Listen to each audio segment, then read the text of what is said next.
Well, good morning, good afternoon, good evening, whatever the case may be here on March 11th. And yes, I'm going to will myself into spring. So here's a nice coffee to try to kick it off. At least that's what I'm telling myself. I hope everyone is doing well. So, welcome to yet another version of Dr. C's Corner. I'm Dr. Jeff Zarnick, the Associate Dean of the Department of Criminal Justice on the Social Sciences team here at Southern New Hampshire University Global. And on behalf of your incredible advisors and the incredible criminal justice faculty that I am honored to work with and for, welcome to yet another edition here on March 11th. So, what do we want to talk about today? And I also want to thank everyone for the feedback. Great feedback so far. So, we're doing something right, and hopefully this does help. So, here's today's tidbit. Here we are you know, toiling in the psychologically disconnected environment of online learning. Not easy, is it? Because, well, there's a lot of things that may interfere with that. And we've talked about these things over the course of the last few months. But let me ask you this. Are you an independent learner or are you a dependent learner? What does that actually mean? All right. You know that here in the text only, psychologically disconnected of the laptop learning environment, you can't reach over and say, hey, what did the teacher just say? I didn't get all of that. Can I see you after class and we can compare? Nah, you don't have that, do you? You might have some of those exchanges in the discussion boards and you can reach out to your instructor for clarification. There's no question about it. But what are some of the dangers and how do you become, if you're not already, a independent learner? This is dangerous, and some of the stuff I pulled down from a great blog by an author by the name of Chloe Burrows. And in this, all right, she cites the dangers. Great job of it. And I think you'll recognize some of these things here too. They make sense. You have more control over your time. It's kind of freeing, but that can be dangerous, right? I'll get to it later. We've talked about procrastination in the past. You have a lot more choices about when and where you're going to study. I think I'll go to the coffee shop and be completely distracted by people watching, right? So that can be a little bit problematic. More choice about how you study, all right? You're not going to be able to deploy the same study methods that might have worked before if perhaps you were in a traditional face-to-face setting. It's going to change, right? Or if you already know, it has. And all of us toiling in the learning environment here online, right? We have our strengths and weaknesses and our abilities. There's no question about it. We're all different and unique. We have different paces, but we are unequivocally more responsible for our own success and failure. So, how do you become this independent learner to fend off all these dangers, right? Study even when you don't want to. Believe you can become more intelligent. Be an absolute sponge for what you're learning.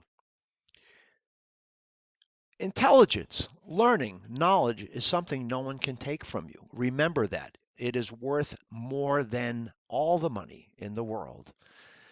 Don't be afraid to read outside the course material. All right? You may have articles in a textbook and whatnot that are part and parcel to your activities assignments.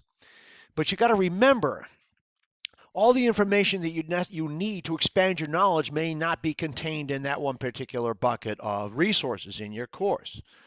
Be an adventurous reader. Break the mold, become independent, and learn more. Does that make sense? Know when to seek help. It's okay to seek help. When I teach, there are some students who say, I hope I'm not bothering you. No, we're here to be bothered. We're here to help. So please understand that. So know when to seek help. We have a great writing center, a great library, all these resources. It's okay to ask for help. Wise people ask for help.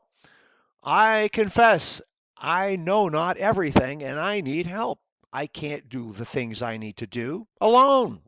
It's okay. Never be surprised by due dates. Plan ahead. We've talked about planning and organization. There's no question about it. You become more, let's just say, you become a calendar professional when you're in the online learning environment. Every successful student that I've spoken to or interviewed about how they became successful all said at least one thing the same. They said they planned the week ahead. They took their calendar out and they made sure that they had those markers and dates that were very, very important to them. Reduce your stress that way, right? No, this is a good one, right? Because there's a lot of document creep online. You've got more platforms and documents and folders, but do your best to know where to find your stuff. Where do you find your notes and your documents so you're not panicking? Where is it that I deleted? I can't find it. I didn't save it. Or maybe I did, or I labeled it wrong. So be very organized. Pay attention to that. Not easy. No question about it. Don't fall behind by not allocating your energy, the energy you have after your life, all the things you have to do. Make sure that you have enough time left over to immerse yourself in something of tremendous value to you and your support group, team, family, whatever. Make sure you don't fall behind on your learning schedules and studying. Be willing to try new study techniques. Try different things. I know that's worked for me over the years. I've had to morph. I've had to change. I had always have obligations that are tugging away at you, and you might have to revise your technique. Be intentional with your study time. Focus on it. Close the door. Put the classical music on or something that's not going to distract you. Get the phone on silent and be selfish with your time so you can grow and become an independent learner if you're not already. And always ask for feedback. Feedback, interaction, communication. It can be a little bit stilted at times in the online environment, but be persistent. Ask questions. I hope this all makes sense. I hope it does help.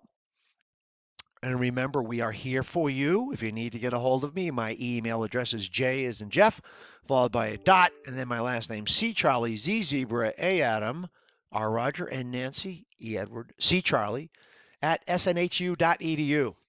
Again, on behalf of your great faculty, your incredible advising people, all of us are a team working together to help you succeed. Here at Southern New Hampshire University Global, again, this is Dr. Jeff signing off.